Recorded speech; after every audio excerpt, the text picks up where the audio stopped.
Okay, we're just setting her up on the hoist here. We gotta put the thing in. This fucking Jiffy Lube is taking forever. Feel free to give me like, I don't know. Hey, can I get a coffee? Minute. I need a coffee and a newspaper. Thank you. Thank you. Thank you so much. Can you? Yeah, come on up. Thank you so much. Oh my gosh. Give you best price. Do this gum out. Gotta be professional. Okay, so exciting day. We're doing the first day of mods on the Focus RS. I've done a few things, but this is kind of the first real day of performance mods. So you might have saw my previous video, but what I'm doing, the plans for the car are I want to do just kind of a daily driver. I want to be able to drive it in the winter. But the Focus RS is good. It just needs a little, just put a little hot sauce on it, a little bit of spiciness to it. So that's what we're going to do. We got a Mountune B7 kit, which is really cool because it is warranty approved. Even though I don't have a warranty on it, that's kind of a good selling point down the line is that it's warranty approved. This kit actually comes stock on the 2018 Heritage Edition of these cars.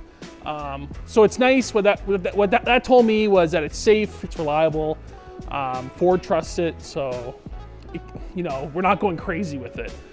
So what the kit comes with is an intercooler, new front mount intercooler, a intake, new motor mount, rear motor mount, new charge pipe, upgraded charge pipe and hoses, as well as a Cobb access port to actually throw a new map on. So what's cool about the Mountune Cobb access port is it's a custom tune. You just basically tell them what intercooler you're running and what octane, and they've done 1,000 of these tunes, so they just send you a map, and you can work with them as well to adjust it if you're not happy with it. But yeah, very exciting day, so let's get started.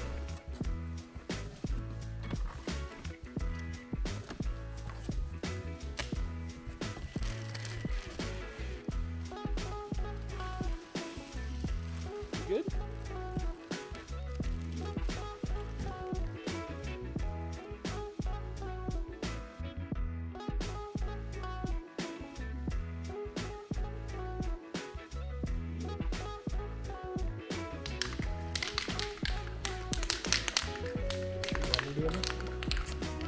I trust you more than I trust myself, man.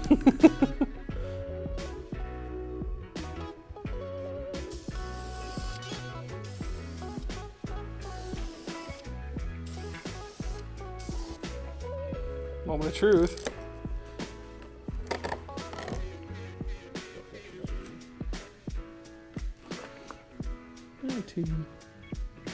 Cool.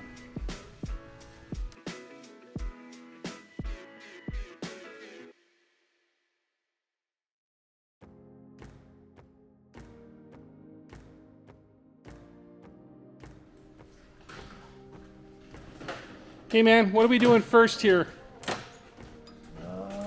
Change out the intake. For your extra quick. Yeah. Yeah, change out the intake. To start with. And then we will take the bumper off after that, and then do the intake quick because it's on top, and then after take out the bumper, get it on the hoist, take the pan out, and then we'll add charge pipe, intercooler, all the tubing. We'll probably yard intercooler out, then deal with the tubing in some order. We'll see what it looks like when we get underneath, and then put it back together. Yeah. That'd be a good start. And then look at the Cobb tube. Yeah. Then we'll hook up the brain of the operation. But we already did paint which you saw earlier. We painted the intercooler. Looks good.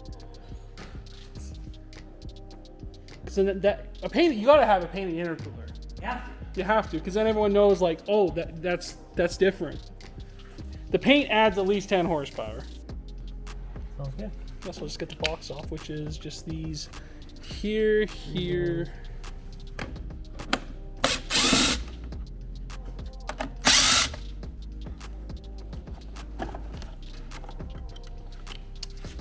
Oh, this is something that you won't see down to some of our American friends.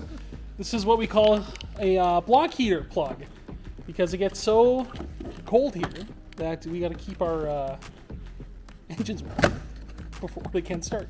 Plug it in. So what's really cool about this filter I'll show the people. The difference between this one, guys, and this one, as you'll notice,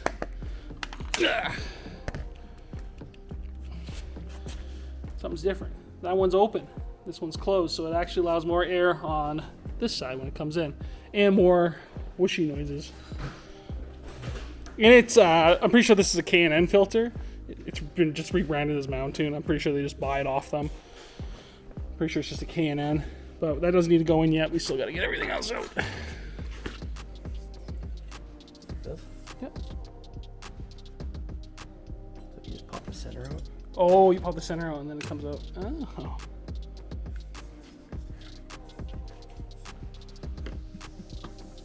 Piece cake. Okay. Okay. Hold that. Let's put this down for now. We'll do this piece first.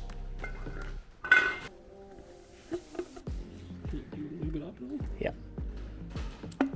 You don't have to, but you definitely can. Let's go further. Slide both on. Yeah. Make sure it's the right way so you can get at it.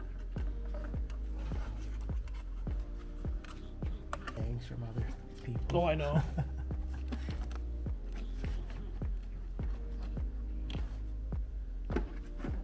Yeah, look at that. You can see it's open there now, boys. Boys and girls. Can you see that? No, you can't see that. Turbo whooshy noises. Don't drop anything in the engine bay. It's only a problem if it doesn't hit the ground.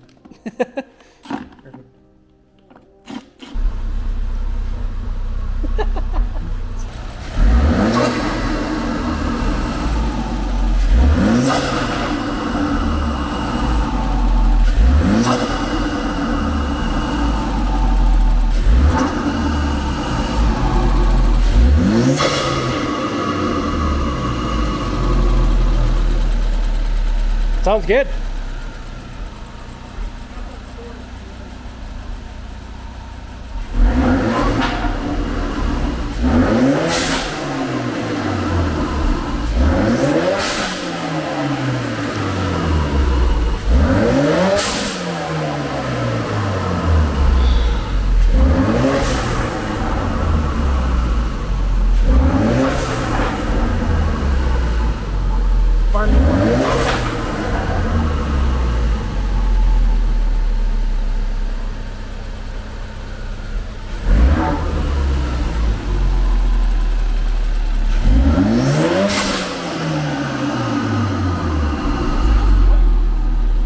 Yeah, it sounds real good.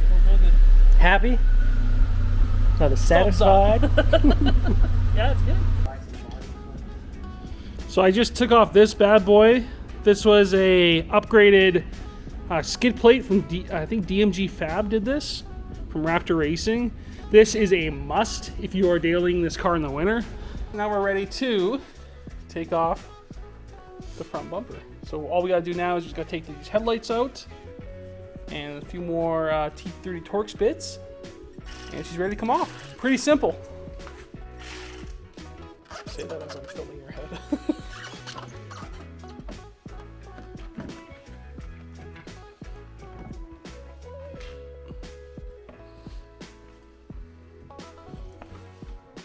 Are you helping? Farley is out. Well, lie down, Marshall. Lie down. Be good. Lie down. What? Lie down.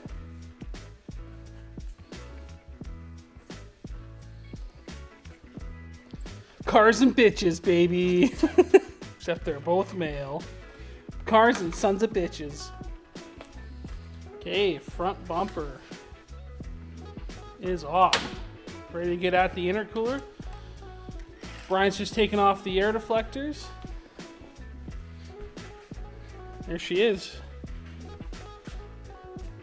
It's actually a really easy job for Brian. So guys, we put the bumper back on, and apparently celebrity. Either Michael Jordan or Michael Jackson, one of the two.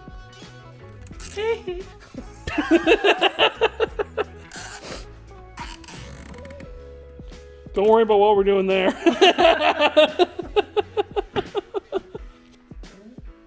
Right under your right elbow. Right elbow. There it is. That's it. Where? Ah, fuck. Okay, while you're under there, give us an update. What's going on? Just doing charge pipe.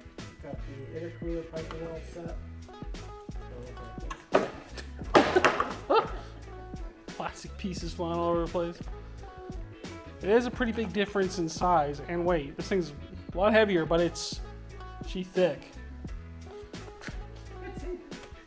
You can absolutely say that. She's thick. Oh my god, its eyes are out. Here's the old one. Because, you know, it gets really hot here in Canada, so I wanted to cool it even more. Yeah, right. These guys are just getting in the fucking way. Constantly. They do love them. They're so cute, though. Hey, don't eat that. Okay, quick update. We had quite a bit of trouble putting the intercooler on. We got the hoses on, everything ready to go, but the intercooler itself is a goddamn nightmare to try and get it on. It's just so tight. We were at it for a couple hours. Looked online, and shout out to a guy on the RS forums. His name's NorCal RS. He did a whole post about it. The trick to do it, guys, and this is huge, is you have these radiator brackets here, and what you do, there's a couple clips, or sorry, bolts up here. You gotta loosen both of those bolts and just hang this by their threads, and it should give you enough room for the intercooler to slide in. Without it, apparently it's like impossible. So even talking to Bugs, he's like, yeah, it took me about 5 hours to do mine. So yeah, lower your radiator brackets and should be good. So we'll give you an update once it's installed and let you know how it goes. Yeah, I don't know why they don't include that in the instructions, but lower this down, because that took us all of 10 minutes to put on when we were trying for 2 hours probably to shove it in without doing it. Mountune, put that in your instructions. My God, it is so simple once you lower that bracket. Or that, yeah, or sort of the brace, whatever. Yeah, even when you look at it, like, there's still so much room too. Like, when you're first trying to put it in, there's like nothing. You're just hitting it, like. But there's actually lots of room. Tons of room. Man, wish we would have known that sooner. Okay, we are done. And yeah, so here's the intercooler. Yeah, that was a bitch, but we did it. I wish we would have read that sooner. Yeah, got all the upgraded piping on. So there's the new charge pipe. New charge pipe, and then right there. Let's see, can you see? Wait, where's my camera? Oh, there it is. Yeah, there's the rear motor mount. So it's charge pipe, rear motor mount. Yeah. Okay, final verdict. Yeah, actually not too bad. The whole kit goes together really well, especially once you figure out, or someone tells you that to drop the radiator mounting so you can actually get the intercooler in. Otherwise, it's impossible. We spent hours on it and then had to stop, take a break, look it up, figure it out. And then it goes in well. Yeah. So overall, the kit's actually pretty good. All right. So that's it for the Mountune B7 package install. Everything went on pretty smoothly. So next video we're going to do actually put the cob access port in and load up the new map from Mountune, and we'll actually be making some more horsepower, some more torques, and yeah, should be a lot of fun. I'm excited for it. But if you like this video, guys, be sure to hit like and subscribe, and then we get me more money and I can put a fucking LS swap in this thing maybe. Who knows? Fucking find out. See you later.